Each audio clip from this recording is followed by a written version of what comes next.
मॅडमची दुपारची झोप झाली. उठल्या पहिले मला मिठी मारती.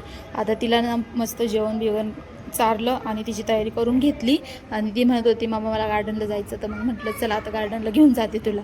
नाटके करत होती. तिला म्हटलं असं करत पडली होती. नंतर पळत गेली. तिला लाज वाटली तर आणि जाऊन पलंगाखाली लपली. तिचं असं आहे तिला ना ओरडलं कारण आणि तिचं काही हे झालं ना तर मग तिला असं लाज वाटते नाही का. मग तोंड लपवती जाऊन कुठं.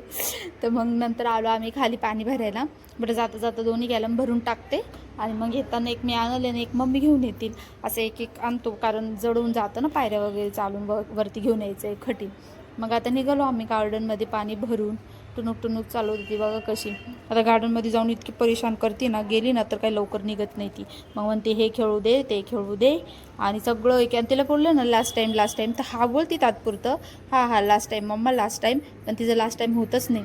तिचं मनच भरत नाही कारण रोज त्या गार्डनमध्ये घेऊन यायला कोणी नसतं. एखाद्या टाईम आणलं का मग त्याच्याच तिचं मन रमून जातं. मग काही निघायचं म्हणत नाही. आणि घरी काय खेळायला कोणी लेकरं नसतात. तो बाबू असतो तो पण मग थोड्या वेळ खेळतो आणि मग त्यांच्यासारखे झगडे होतात. तो निघून जातो घरी. मग तिला इकडं गार्डनला आणलं का बाहेर तिला असं मस्त मज्जा वाटते नाही का. तर घरी जायला म्हणतच नाही तिला. घरी गार्डनमधनं निघतच नाही कधीच.